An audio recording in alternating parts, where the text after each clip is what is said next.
So, as Chris already said, a few words about me, that I was some introverted child. I have some also interesting points in my biography. For example, I sold my first software when I was at age 13, and I was completely sure that I'm going to spend all my life in IT and software development. And it was very close to be so, because I spent about 20 years in IT. I was working for some companies like, I think you know, Honeywell Aerospace. We were working on airborne software. It's software for which really flies on the aircrafts. It was really fun to work with that company. Also, I spent some time working with Michelin. It's French manufacturer of tires. And finally, I was working for Kaspersky in Moscow HQ. And about maybe 10 years ago, I started to learn management and psychology. Because these two topics, management and psychology, is very, very interconnected to each other. And as already Chris told to all of us, I have published a book on procrastinatology. I call this subject procrastinatology. It's not so serious, it's a kind of joke, but anyway, it's a kind of joke. I'm not so serious at all. I'm not going to be serious. And this book is selling quite well here in Russia, at least for a book with no sex, violence, and politics, and other stuff like this, which are very popular among live human beings. So right now this book only in Russian, so just in case if someone of you understand Russian, just let me know, I can share this book to you. Maybe by any strange coincidence. Who knows? And also it would be nice if some of you is able to talk with publisher, because it would be nice to publish this book in English as well. So let me also talk a few minutes about our course, how it is built. We are going to have 5 short webinars approximately every other day. First webinar is going to be about some basics topic. It is about thinking, memory, and I will introduce a stuff called daily checklist. The next webinar on Wednesday, we are going to talk about monkey and how to name tasks properly and why we should do this. Third session on Friday, we are going to talk about attention, distractions, and some reasoning for doing nothing. I will show you how to do nothing, and I will explain why it is maybe the most important point, maybe most important practice among all of them. Next week, we are going to have 2 webinars, one about retrospectives, how to look back to move forward, and another one about procrastination. It's maybe the main topic we procrastinatologists are dealing with, procrastination. It's kind of weird behavior when grown-up adult and clearly understand what he or she should be doing right away, but at the same time doing something else. Senseless and something else. And also, in meantime, we're going to have 2 post-training video conferences to discuss our successes or questions, failures, or something like this. At these post-training video conferences, I expect you to become presenters and to show what and how you use on your side. How do you use your task list? How do you use your emails? How do you manage this? And I hope it will be useful for all of us. Because from my point of view, during this webinar, I'm going to give you a very maybe theoretical explanation, because this format of webinars assumes so. It's very hard to give something practical during the webinar. So to keep it more or less practical, I expect you to share your experience as well as mine. So let us start. Let us start from the very beginning. And first of all, I would like to talk a little bit about basic assumptions about who we are, because understanding of this is crucially important for further understanding of what should we do. And here are basic assumptions that I build the whole following story on. First of all, we, live human beings, we typically wrong about ourselves, usually, not always, but quite often. We are very different from each other. Also, we are living in quite complicated world, and it makes us very complicated to see what to do. So any recipe, and in our particular case the recipe of personal effectiveness, due to that, could be found only by trial and error method, because nobody knows what will work for whom, and even you do not know. We should try, analyze, try again. And finally, we're going to find our own unique recipe that most likely will work only for you, not for someone else. And this recipe will be evolving and will not work right away. So let me talk a little bit about all of these points, maybe in more details, a little bit deeper. First of all, about being wrong about ourselves. I mean that most of people, most of the time, we are irrational. It means that most, but not all, of our actions have no logical reason. Also, we're impulsive. Most of our deeds are unconscious, unfortunately.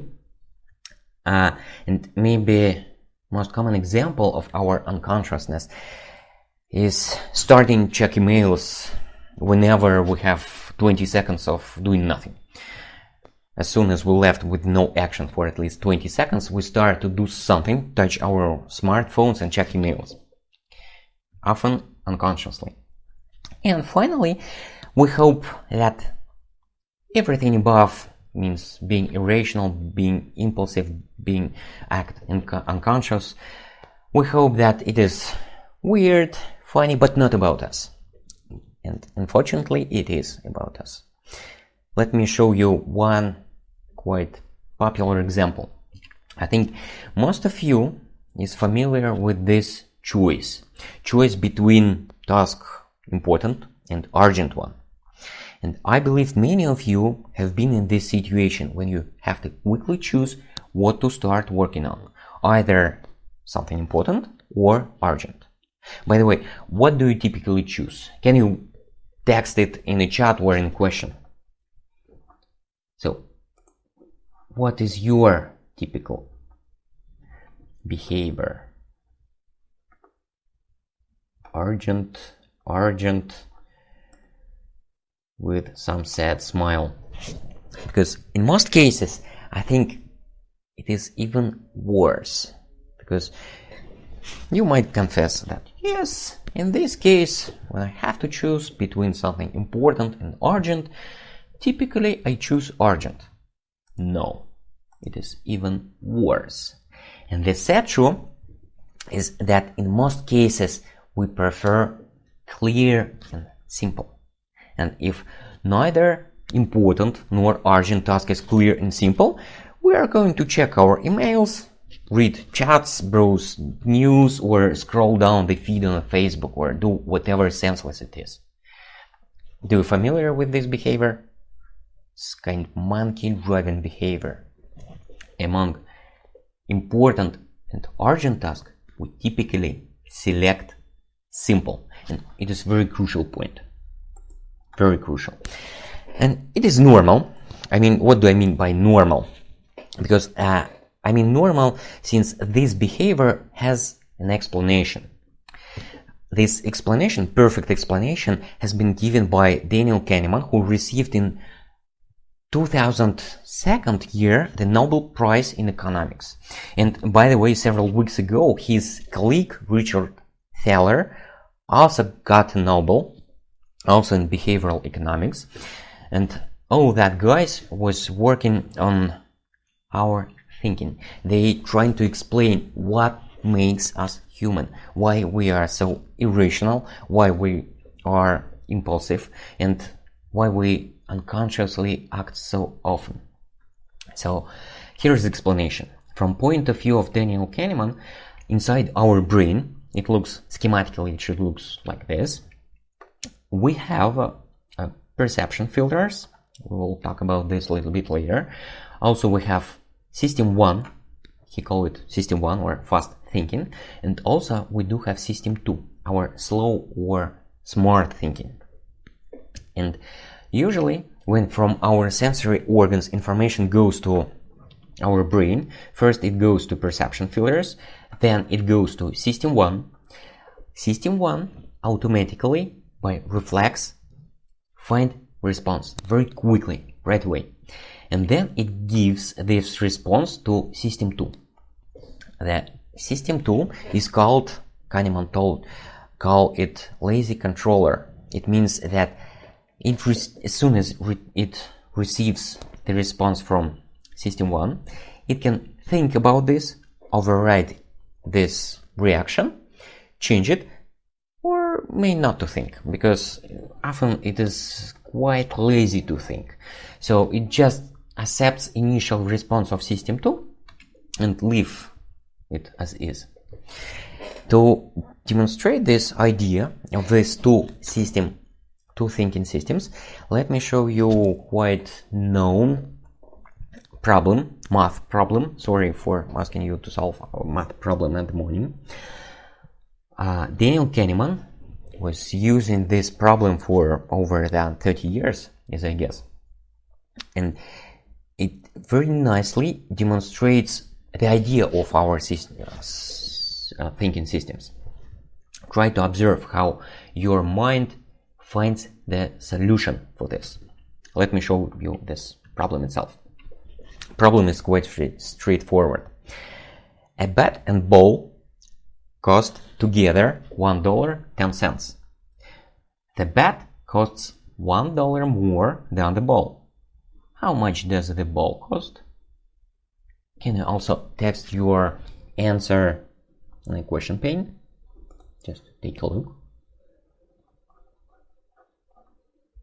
Paula has replied 10 cents, 90 cents, nice, 10 cents, sorry, 10 cents, 10 cents, 5 cents, 10 cents. So I guess right now you can see what happened inside your brain. As far as I guess, what has happened? When your mind hear the question, how does the ball cost? You feel something inside that quickly sends you reply, 10 cents, 10 cents. Then this reply goes somewhere deep inside your brain, and something inside your brain start to say, wait a minute, it is not so simple. We have to think about this. Did you notice this reaction? Somewhere deep inside your brain that something started to think. It was trying to think, and then if you were strong enough to overcome laziness of system 2, you could easily calculate the answer, 5 cents. Quite easy. Because first of all, you might try to check the answer, because if the ball costs 10 cents, and we know that the bat costs $1 more than the ball, that it means it costs $1.10. So together they cost $1.20. But which is not true actually. So we should rethink, and then you start to think, and you go to right answer quite quickly. I hope so. If you are familiar with this task, here is another problem of the same kind. For example, a brick weight is 1 pound and half of the brick. How much does the brick weigh? Can you also text your guess?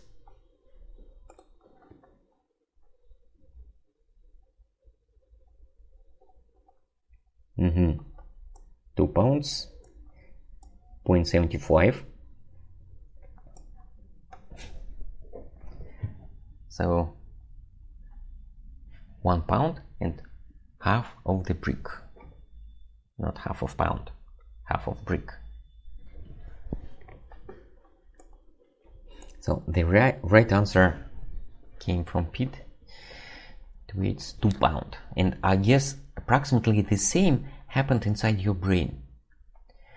as soon as you hear how much does the brick weight, something quickly reacts and say 0.75 or 1.5, whatever. And then something other stuff deeply inside your brain started to think. And I have bad news, by the way. As soon as you start to think, you start to use some scarce resource. Every time you overcome the laziness of system 2 and you try to think, you have to pay price for it. And the price means that we have something, some resource deep inside our brain. I call it mindfuel. In science, they have no name for this resource, but in some modern science, they have the name for effect when this resource is depleted. They call it ego depletion. There are a lot of publications about this. Some publications say that ego depletion doesn't work, some say that it works. But anyway, it strongly depends on not what scientists do think about this, but how do you feel inside yourself? Do you feel yourself sometimes depleted when you have plenty of time and you are sitting in front of your laptop trying to concentrate, trying to think, but you see that nothing happens. You are not able to start thinking. Nothing works inside your brain. And you start to check emails and do some simple and senseless stuff. Sometimes it might happen. And as soon as this resource, this mind fuel is depleted, we became stupid. We become stupid, resolute, and stupid. And also, things are even worse, because this mind fuel is used not only by our system 2, not only by our smart system, but it is also used by our working memory as well. In the class, I could show you funny experiment live on all of you, but unfortunately during webinar I propose you just to believe me, and I will briefly describe an experiment that demonstrates this idea. The idea that working memory uses the same resource that we use for thinking. This experiment has been conducted by Roy Baumeister in mid-80s, as far as I remember. There were two groups of subjects, group 1 and group 2. Both groups were given the same problems, like the problem about the ball and bat, the ball and bat, or the problem about the brick, or there are a lot of problems like this, with a quick wrong reply and with a simple smart reply, where you should think a little bit, concentrate on a problem, and as soon as you concentrate, you come up with a quite simple decision what the right answer is. So both groups were given the same list of the same problems, but guys from second group were asked to remember a phone number, just 7 digits. And as a result, as it was found, this small problem of holding only 7 digits inside your memory caused increase in fast and wrong responses 3 times. So Kahneman and his colleague Amos Tversky, while studying properties of system 1, they were trying to understand how to switch off our smart thinking. And they were pleasantly happy or surprised that this task can be easily accomplished by asking a subject to remember something. Just try to remember 7 digits and you became as stupid as a monkey. So it's very fragile. And the more importantly, it is far more serious than just bat and bricks. The same happens, for example, when any of your colleague comes and asks you to do something, and you just reply, okay, I will remember that. At this moment, you became stupid, and most likely you will forget anyway. And also, in most cases, we face two questions with fast answer, which comes first in our mind, and when there is a thoughtful answer as well. And nobody at the beginning knows in advance which one is correct. The fast, which first came to your mind, or the one that you were thinking of. Let me give you one example. And also, they use it quite often to manipulate our decisions and opinions. For example, they might ask you, would you like to have a lemon pie or a muffin? Commonly a widely spread question. And fast reply might be, the lemon pie please, why not? But at the same time, the right decision is like this. No, thank you, because I'm on diet. Also, another example is they could answer, or the question might appear inside your brain, what should you do right now? Answer this email or that chat message first. What should you do first? Fast reply might be, for example, surely I have to spend 5 seconds on that chat first, but at the same time, the right decision is neither of this. Because you might be on the meeting and they are expected you to listen. Or moreover, you are expected to talk. It might be even worse. So it is far more serious because we have some smart thinking inside our brain and we have some fast thinking. And this fast thinking works quite well, quite fast, but very often it gives us wrong replies. So finally, at this point, what I would like to highlight. First of all, we are not able to think a lot. To think, we have to use mindfuel, and it is really scarce resource. At the same time, the working memory limits our thinking ability, and also it wastes mind fuel. Also, there are a lot of other features of our mind, such as, for example, false memories or our attention that works on its own, but we will discuss it a little bit later on further webinars.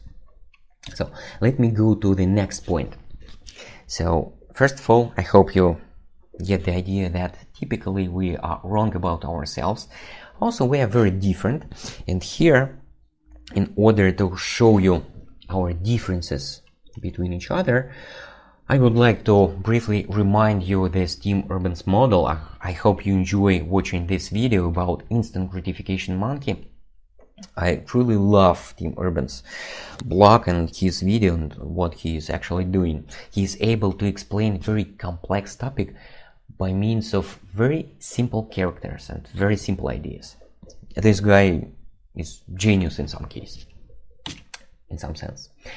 So his main idea is that inside our brain we do have control panel, some stuff with the gauges and buttons and joysticks and other stuff.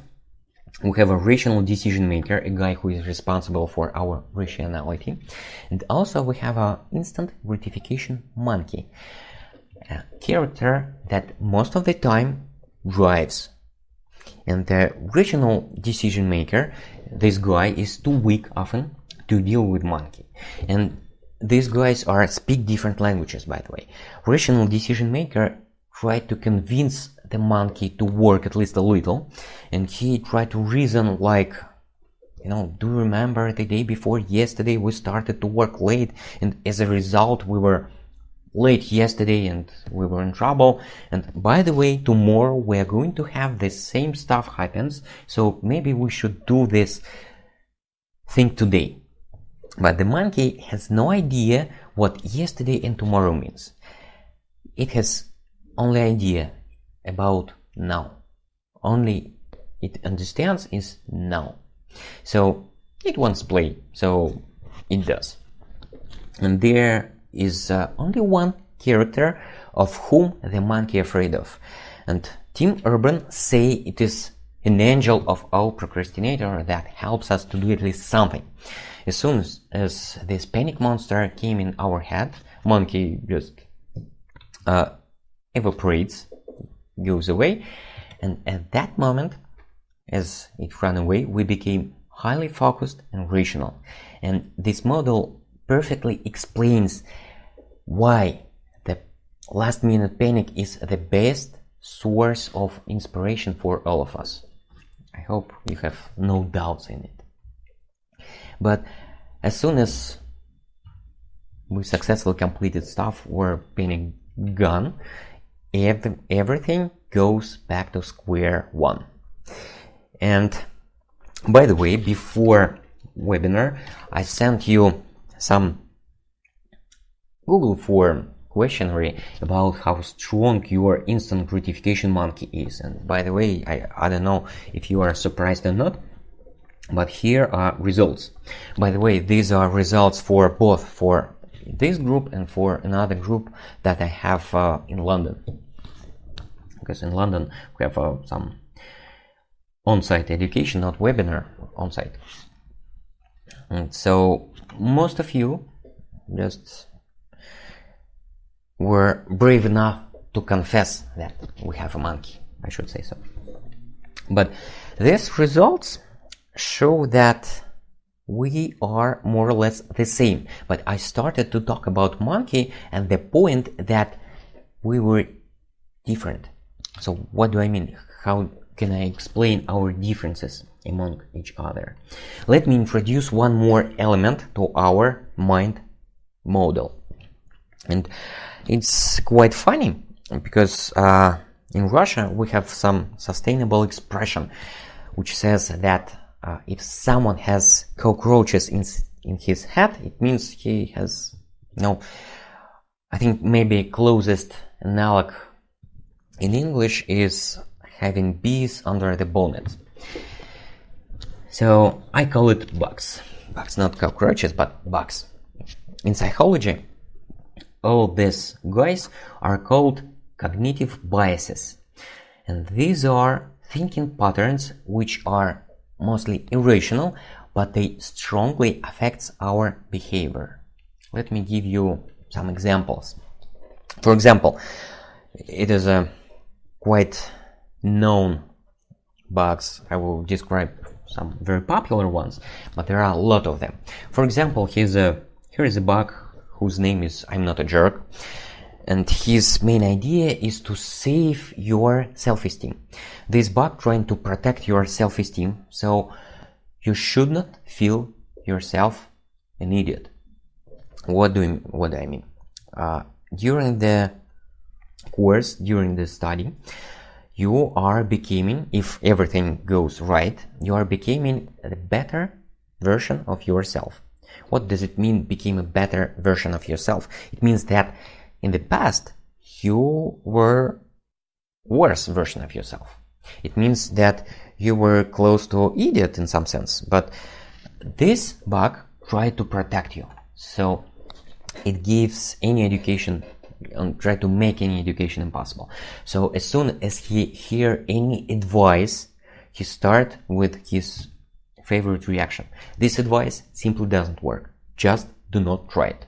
Because if it works, and if it show you that it works, and if you succeed with this specific advice, it will automatically mean that you were some kind of idiot in the past, because it is quite stupid to do not adopt this advice in the past. So we are not idiots. This advice just doesn't work. Another irrational bug is some kind of I'm so special, another bug. So it says that this advice will not work for me. The advice itself is very nice. It's very maybe even fruitful. It will work for other guys, but I'm so special. It won't work especially for me. Another bug also is quite commonly spread in human heads is here is no rush. So I see no rush with this task, so let me do it later. And this bug forces you to do only that things that are in fire. But unfortunately, most of really important stuff are never in fire. They just spoil. So them are not urgent, no, not urgent, not urgent. Then after some time, they became just spoiled and not actual. they never be in fire, unfortunately. Also, another example is a guy who feels so lonely without smartphone, when the smartphone is silent, or when I cannot receive too much emails or whatever. And these are only 4 of maybe 100 of different cognitive bugs.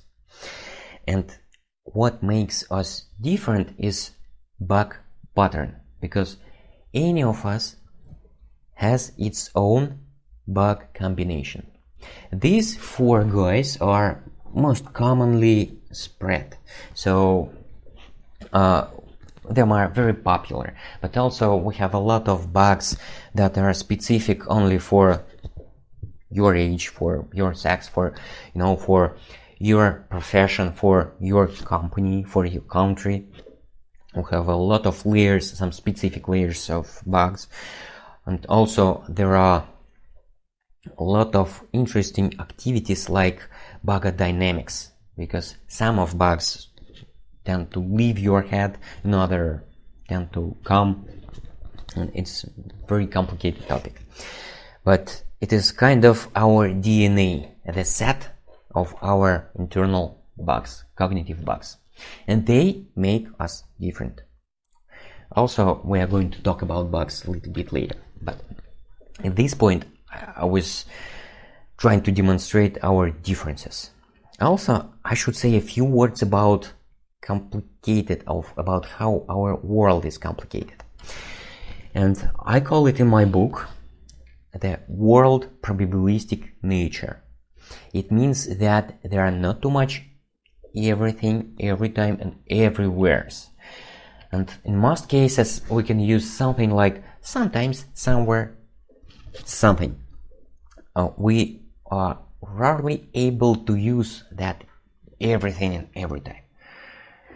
And as a consequence, maybe quite unpleasant one, means that there are no rule or recipe that will guarantee you a specific result. Recipes can only affect probability of some results. And to say it in different words, I would like to cite one of my favorite books named Diamond Cutter, a book by Geshe Michael Roach. By the way, Geshe is a title. It is a title analog to doctor, but in Buddhist tradition. And Geshe Michael Roach, he has a very nice story.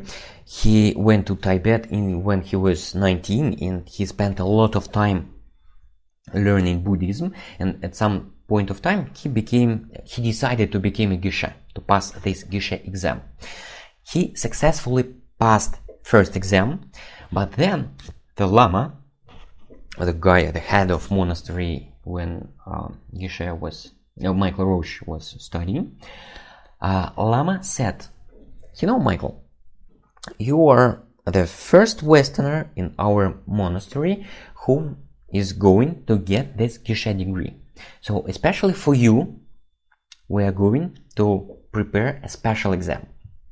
And the special exam is as follows. A lot of people in the outer world says that Buddhism is something theoretical with no practice application. To prove them wrong, you are going to New York and you have to establish a company and earn $1 million using our Buddhist principles. So he did. He went to New York, he found 2 crazy people like he is, and they started business in diamonds, in jewelry. Nice idea, having no experience with diamonds, starting to business in jewelry. And finally, in some years, it took a long time actually, but they created a company with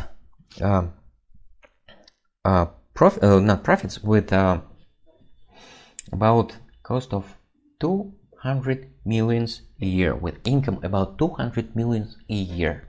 And then this company was sold to Warren Buffett, by the way. Michael got his Geshe degree, his money, and he also put all that money to refugees, because monk is not supposed to have any money. Anyway. So in that book he wrote a lot of things, a lot of smart and wise ideas, and one of them demonstrates very clearly what does it mean probabilistic nature of the world. It means that he wrote it, that anyway nobody seemed to notice that almost randomly different results seem to be following from exactly the same actions taken by one and the same individuals or companies. It means that in our world it is more or less natural to do the same thing twice and have different results. And nobody knows in advance what we can get in the result. Particularly, it means the following, that there are a lot of questions that do not have general answers. An example of these questions are, for example, how many times a day I should check my mail? I don't know, nobody knows. You also do not know. What is more important, the work or personal life? Nobody knows as well. Or how many tasks one can plan for today? We have a plenty of questions like this that have no clear general answer, but at the same time some particular or specific question have more or less clear answers. For example, I'm not able to say what is more important, work or personal life, but it is more or less clear what is more important right now, either to finish this weekly report or buy some milk on my way home. It's quite simple to understand this, but in general it's nearly impossible. So what does it mean? If we are different and we live in a complicated world with a lot of unpredictabilities, there is no other way to find our recipe, no other way than by trials and errors. And let us go back to Buddhist culture and what they wrote about education in Buddhist culture. They say that conceptual knowledge is not enough. You should strive for conviction based on your own experience. What does it mean conceptual knowledge, and what does it mean conviction based on your own experience? For example, nice experience with boxing. I spent plenty of times in Asia in Muay Thai boxing camps and in monasteries, so I have an idea what I'm talking about. For example, there is a really huge gap between conceptual knowledge and the action. For example, if you wish to win a fight, it is quite simple. Just punch your opponent and do not let him punch you. Quite simple, easy. If he is punching you, it is also on conceptual level very easy. No problems. Just start to react earlier and move faster. It's quite understandable. And what to do if you are tired? Just piece of cake. Just get your second window. That's it. So on conceptual level, it is very complicated. Another example is, any boxer knows that you shall not close your eyes when you see punches coming. It's very clear, logically understood, but it's very hard to cultivate this behavior. So I use this example to demonstrate that in most of cases, knowing what to do have nothing in common with action itself, or at least it is not enough. From Buddhist tradition, this conviction based on your own experience, it is based on 3 pillars. And first of all, first pillar is getting information, getting conceptual knowledge. Yes, at some point we need this. But there is another pillar called reflection, or thinking, meditating on this. And third pillar is action, behavior. And most commonly, we overestimate the value of conceptual knowledge, the value of getting information. Let me give you one more example. From conceptual point of view, it is easy to stop procrastinating.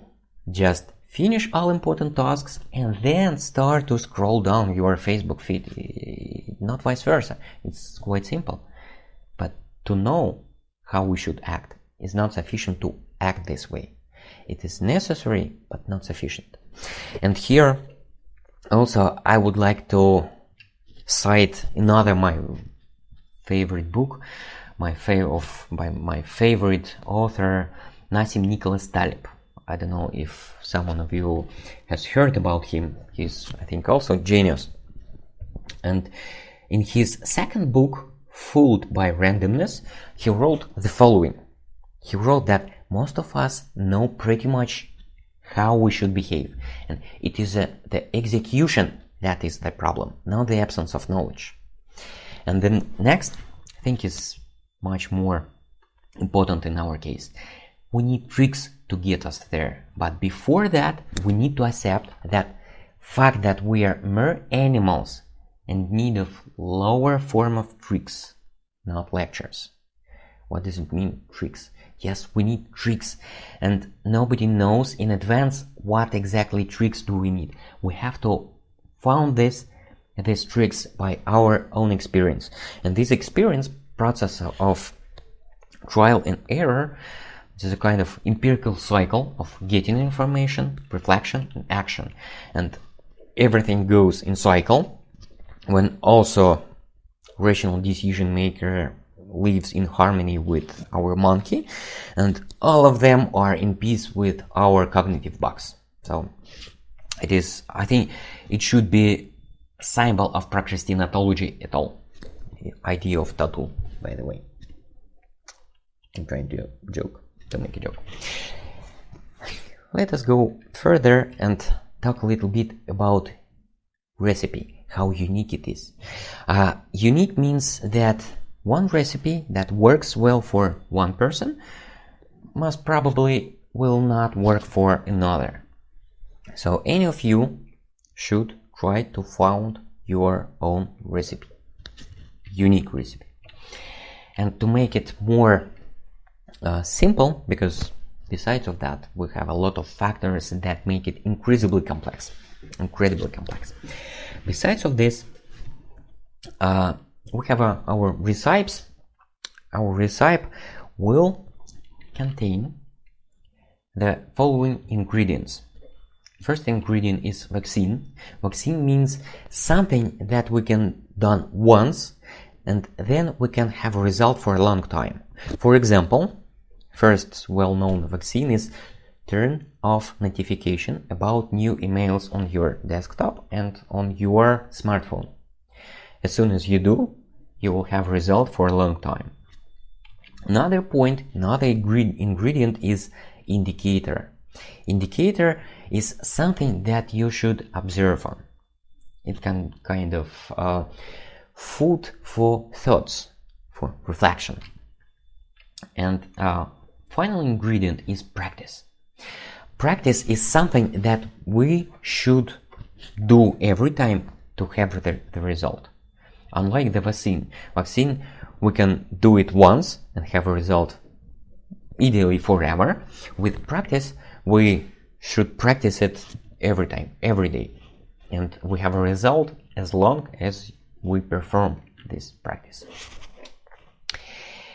And our webinars, next webinars, would be devoted to these vaccines, indicators, and practices. Each webinar, I'm going to give you several new vaccines, indicators, or practices. And for example, today I'm going to give you two practices to try on yourself. And finally, taking into account all that, we're going to find our unique recipe, but it will not work right away anyway, and it will be evolving. It means that recipe that works for you this month may be different from that you are going to use in half a year. It's normal. Absolutely. And another point that goes deep to Buddhist culture as well is that what we can do at the moment, we can seed our future behavior, because there are a lot of things that need time to grow up, and behavior is one of this. We cannot change our behavior immediately. We cannot stop procrastinating immediately. There are no recipes for this. no recipe for this. And all we can do right now is to create the reason of changing our behavior in the future. And here I would like to cite Geshe Michael Roach one more time, as he wrote about changing behavior. He wrote the following: the best way of doing this is simply to install a tracking system which is free of judgment or guilt, that you use just to record how you are doing on constant basis. So all we need is simple tracking system which is free of judgment or guilt. And as an example of this tracking system, I propose you to use this daily checklist. This daily checklist can be found via this link. This link will go you directly to download this nice spreadsheet, and we will use it on daily basis. The idea behind this checklist is very simple. Everything you should do is to observe your behavior every day, spending not more than 1 minute for this. What we should do is to mark how was your day, and we are filling 1 column a day. And here we are going to exploit one of our mind features, or maybe vulnerabilities, which is that observation of something could create an intention of right behavior. It's quite well-known idea among psychologists. And our daily checklist, it has 3 different areas to mark. On a daily basis, we should mark if and when we have applied any vaccines, or write down values of your indicators, or check whatever you perform or not, any specific practices that can be write down here. So, and today we are going to learn 2 new practices, and every next webinar we are going to explore new practice, new vaccine or new indicator to put in your daily checklist. So finally, you should get something like this. It is in Russian, but anyway, it's not supposed to read, because I cannot read it as well. It's some Russian cursive. It makes us crazy. And I should say that personally I do the same. I have the same checklist, the same idea, since in spite of the fact that I'm practicing nearly maybe 10 years, by now I also have the same checklist. Also, my son does. My 9-year-old son also does have his own daily checklist to mark in some system which is free of judgment or guilt. He hopes it to be so. He marks how he success with following some practices, his own practices. We're going to have our own, but anyway. So finally, it should look like this. You mark days when you apply some specific vaccines. You write down any values of your indicators. For example, here it says in Russia, hours of sleeping hours, how long I was sleeping, how do I feel myself on a scale of from 1 to 5, or have I done everything that I have planned for today, and check just plus or minus. And so here is a simple idea. And what we're going to do next is to start thinking, start studying any specific practices or indicators. But before that, I'm going to give you some universal advice. The universal advice sounds like this: when in doubt, just do one simple thing. When in doubt, just try to think. It will not guarantee you the best decision, but it significantly will increase its probability. And then the most important point comes into play, because half an hour ago, I was talking about mindfuel and how it is scarce. And finally, I would like to remind it one more time. We have plenty of time, and mindfuel is what we lack of. In most of cases, our main constraint is mindfuel. It's something that makes us mindful. And indeed, if we take a look on, it is a kind of equation, personal effectiveness equation. If we face to a problem and need to come to a solution to solve this problem, typically, yes, we do need time. Besides of time, by the way, we need mindfuel, we need something else like drive, will, desire, something. We do not need only one resource. Time, usually it would be quite simple, or we want it to be simple, to have only one thing that we need. So it would be nice to be able to say that I was not able to finish this task in time just because I had no time. But most often we are struggle with the mindfuel. We have no mindfuel left. And the main idea behind this course is to show you how we can save mindfuel. And it is a huge and terrible diagram. Just to be not afraid of this. I will explain it in more details in following webinars.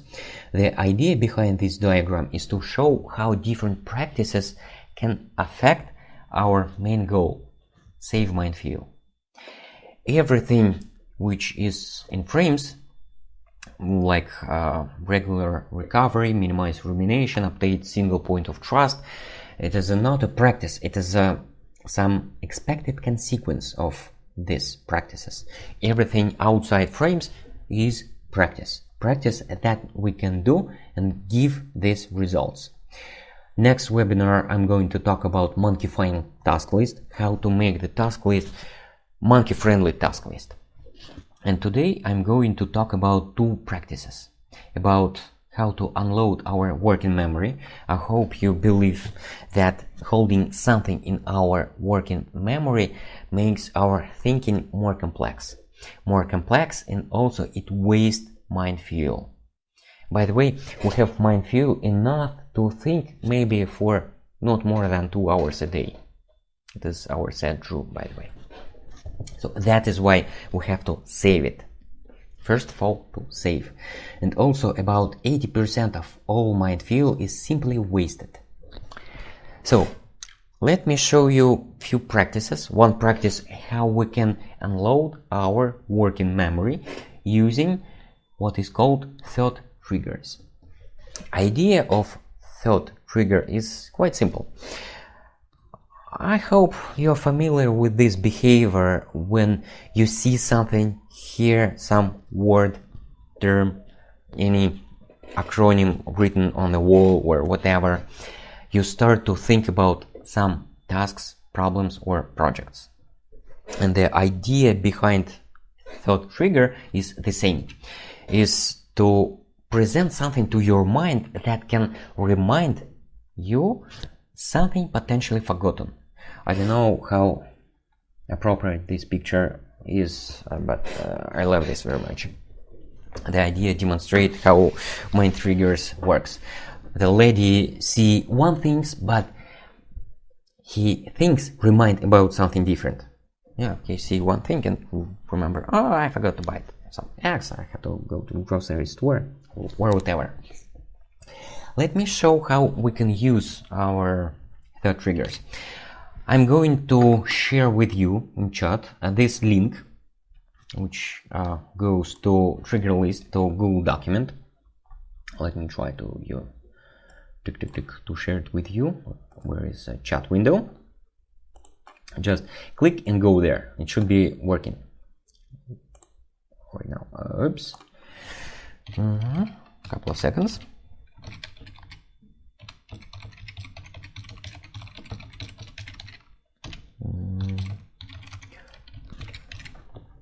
It should be like this.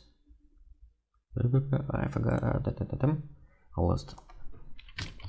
Here it is.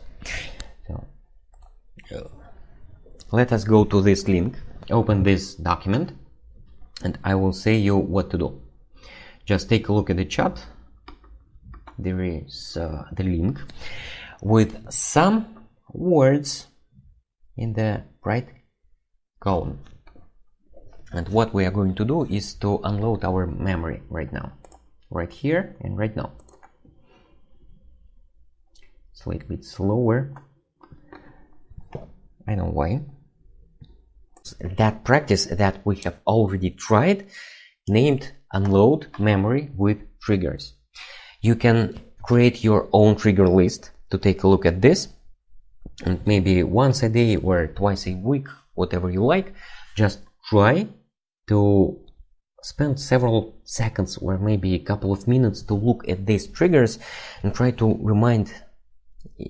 remember, do you have something potential forgotten which has not been written anywhere? That is the idea, to use some external memory. So, is it okay if I write my list in my calendar? Maybe it is not the best decision, but it is okay. Yes, it's much better to write at least somewhere than to try to store it in the head. But I prefer to just propose you to try as simple tool as possible. So the simplest possible tool is a list. Just simple list. Try to use for the rest of today and for tomorrow this list, not calendar. You can consult your calendar if you wish, but try to do tasks only from that list. And that is the next point. The next practice I'm going to speak about is why it is important to execute tasks from the list. Also, for logically thinking people, maybe it is not so important, but I propose you second last practice for today. Execute tasks from the list only. It means that try to do tasks only those that has been written in your list. By the way, things that we have written using this trigger list may be not ideal task list, but we will talk about this next webinar. But let us assume it is a task list, and we should do, at least for the rest of today and for tomorrow, execute tasks only from that list. Some people, when they hear this advice, start becoming cynical. For example, does it mean that I have to ignore all urgent or unplanned tasks? No. I understand that it is normal in our reality to have some tasks that came unpredictably at some unpredictable moments of time. So we are able to do these tasks immediately, but before we should spend at least 10 seconds to write them down. So this task became task from the list, and we are able to do this. Let me say a couple of words. Why do we need this task list? Why do we need this single point of trust? The idea is quite simple. Just do not trust to your memory. Or this wording, this saying is well-known Buddhist saying. They say that we do not see things in the way they are. We see all things completely different from what it is. And let me illustrate it by quite simple idea, how we see things or perceive things not in the way they are. It is quite known, quite popular, for example, Muller-Lyer Illusion, which is known to humankind for at least since end of 19th century. So it's quite old one. So take a look at this, briefly look at this. Do you see that the middle line seemed to be a little bit longer than top one? But if you add some additional lines, you can see them, identical. But if I remove them, again, you can see them differently. And then, again, identical. It happens due to the following reason. Our eyes or our other sensory organs perceive some fundamental information about our world. For example, eyes perceives color and shape, and then our brain very quickly and unconsciously start to add layers of meaning to this information, and we're not able to perceive the initial information. We are perceiving this by layering of some initial information and layered senses behind it. Let me show you one more example. When our eyes reads shape and color, and then becomes something adds senses that initially might not be present in the picture itself. For example, what can you see here? You can write down your guesses in the chat, I hope. Or there is some ambiguity actually. Two human bodies, for example, or piece of face with a huge eyes, or someone might see Homer Simpson face, for example, or whatever. Yes, or maybe boobs. Another picture, they say it is real picture, it is real logo for Brazilian Institute of Eastern Studies. I think you know this picture because it was quite popular several years ago. And you see, our eyes perceive the shape, the color, and then our brains start construct some layers of senses that initially might not be present in the image itself. And if there some ambiguity, brain will not say yes, that, dear guy, there is some ambiguity in this image. It is either pagoda in front of rising sun, or it is pagoda in front of setting sun. Nobody knows, because our mind initially selects something quickly and unnoticeable for us. So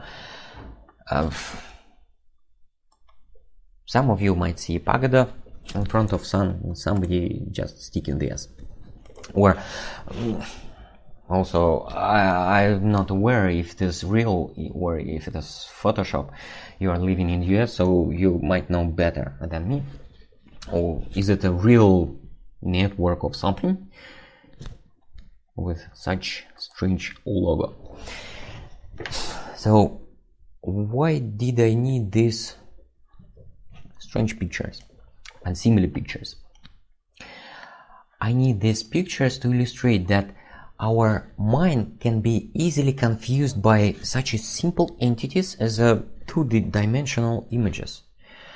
And imagine how our mind can be confused by entities which are much more complicated. I mean entities like importance or urgency. There are huge levels of distortion. And the idea of this distortion, the idea behind that, is a consequence of the fact that was called by Daniel Kahneman the focusing illusion. In his book, he wrote that nothing in life is as important as you think it is while you are thinking about it. It means, what does it mean for us? If we have something written down already in a task list and this thing goes out of our mind, it has some initial importance. This showed by black bar. And if something goes inside our mind quickly, right away, by means of instant notification, for example, and something stays in our mind for several seconds, it start having perception bonus. We start perceive this task more important than they are. So finally, it can lead us to the following conclusion. Some not the most important thing that came lately to our mind can be perceived as more important than in fact, more important thing, written down to the list earlier. So that is why we need to consult, every time need to consult our task list. If some new stuff came to our mind, just write them down, and as soon as we do it, we inevitably face to everything else which was written down before. This thing will go to our mind as well, will receive this perception bonus as well, and then the comparison will be more or less fair, I should say.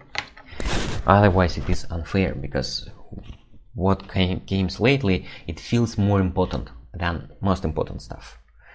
I hope you are familiar with consequences of this behavior, falling in this perception bonus illusion.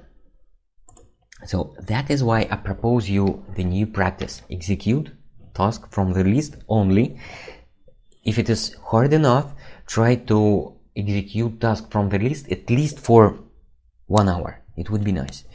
For example, 1 hour before lunch, I'm working only on tasks from my list. Try to do it by for the rest of today and for tomorrow. And during our Wednesday webinar, we will have a small talk about this. And finally, I'm going to propose you new indicator. Number of tasks done from the list daily. Just start to mark them daily. I know, and I'm pretty sure that there will be a lot of tasks done from every other places coming, from emails, from chat, from phone calls. But try to count how many tasks you done particularly from your specific list. That list we have created 10 minutes ago. So that was two practices, that was one indicator, and that were two practices that I propose you to practice with.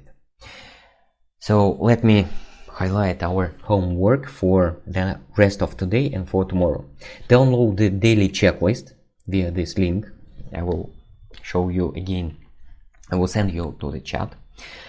And try to practice the following. Unload memory with triggers a couple of times, couple of minutes, couple of sessions a day. It will work fine as you wish, as you try. And try at least 1 hour a day. It would be perfect if you all day trying to execute tasks from the list, but 1 hour a day would be enough as well to feel how this practice works for you. And also try to pay attention to new indicator. I hope by Wednesday you will have 2 digits. How many tasks have been done from the your list today and tomorrow. And if you're eager to go further, if you are not satisfied due to some reason with these two practices and one indicator, here is the link for, I think, the complete set from my book, complete set of indicators, practices, and vaccines that you can take a look and try to understand or try to use on your own checklist. So let me duplicate this link to the chat. So first link will guide you to the checklist. It's a simple Excel spreadsheet. You can print it out and use with pencil and just paper. It would be nice. Or you can mark all your success just directly in the spreadsheet itself. And also here is the link that will guide you to the document, one-page document with the complete set, or not complete, with basic set of vaccines, indicator and practices. So, and also I think it's a good time to ask some questions if you have any. I will go to questions window and we'll pay attention to that. If you have any question, I will be glad to answer them. Otherwise, I will ask you to at least try to practice on your own these two practices and pay attention to this indicator and see what happens. I hope it will work, especially for those who are in panic.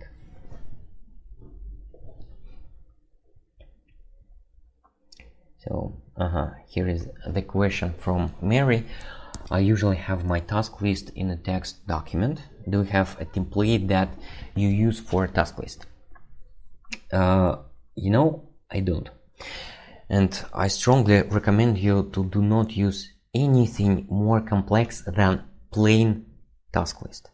Because in most cases, and we will talk about this in more details during next webinar, what is the task list? Task list is the tool for our internal monkey. Monkey is quite simple entity. It is quite simple. It is quite straightforward. And usually between urgent and important, it selects simple. So if we use any template with some urgency zones, some criticalities, priorities or whatever, it makes our monkey confused. Anyway, it will start from which seems to it simple. So try to use the simplest, the possible, the simplest task list, just plain list. It will work just fine. Or later I will show you that it is possible to use, for example, some electronic tools. Electronic tools make it more convenient to access the task list from anywhere, maybe, if you do not used to work with paper a lot. And that's it. And also it will be quite straightforward, quite simple application. It won't be some complex. We need everything simple. And our complication, maybe it is our another fallacy. Like we tend to overestimate conceptual knowledge, and we also tend to overcomplicate, over-engineer everything. So just try to use simple list. Simple from up down. If you feel something, if you want to mark something to be more important than other tasks, try to word it in clear and simple words. I think it will work much better than any attributes like priority, like urgency, and so on. And also, speaking about personal and work-related tasks, I also propose you, at least for very beginning, try to use one list for everything. For at the same time work and at the same time for personal life. Because anyway, inevitably, we do have only one head. We do not have any parts that are responsible only for work and only for job. And also it becomes more complicated to separate work from personal life. Right now, via internet, laptops and other devices, we do not have strict borders between personal life and work. So try to use only one list, and I hope it will help you to benefit in both at the same time, at work and at personal life. So what is next? What is the difference between doing this thing online and offline? The difference is very subtle, but it is. When we do it offline, I mean in a classroom, I can see valuable feedback, non-verbal feedback from you, and also you're able to get non-verbal feedback from me. So it makes me and you as well more comfortable. And also we can do different kind of exercises. For example, I have exercises like show a number, hide the number, and ask you say out loud one number, one digit, one by one from left to right. And then I can do the same experiment, but before asking you to remember something. Just remember 7 digits and try to do this the same. So it's quite difficult. You mean not the training, but you mean the difference of having this online, offline, some task list. Actually, it is a question of what you do prefer most. I think there are no crucial difference. So I cannot say that those who use online tools can accomplish more than others that use offline tools or Google Docs or paper. No, it is not a question of tool, by the way. It is a question of content. It's not a question how your task list look like. It is a question what do you write in there. So that is more important. So try to start from what is more convenient for you. If you already do have your favorite task list application, okay, go on, just try to use this application. So after you unload something from your memory, write down to your favorite task list application, and before doing something, for example, when you receive a call, when you receive a face-to-face request to do some task, consult to your favorite task list application and then try to act. So there are not so many differences. And which is more advisable, I know you should try. Nobody knows which is more advisable specifically for you. You should try. It strongly depends on how we used to perceive information, how we used to think, what our abilities, what our dominant modality, how we are built from inside. We should try. Try to use both. Try the simplest possible tool, paper one, and if you already have something, some favorite online application, you can use it. So nobody knows in advance. Nobody knows. You should try. And I think it is an example of that sort of questions that have no simple general answer, but in most cases particular answers are more or less clear. So nobody knows what is most advisable, what works better offline or online tool. But specifically for you, for your role, for your tasks, for your perception specifics, you know best. Or you can know best. Maybe you also do not know, but you can try and make it more or less clear. So that is the point, that we are very different. We are very complex. We are not too straightforward human beings. So no other way to figure this out. Just try. That is why we are trying to work on this format. Short webinar, some little bit of practices, then you try to practice, see how it works in your specific case, and then decide. Either you keep this practice or change it or just throw it away. Nobody knows in advance. We should try. I hope it was clear and I hope it was valuable.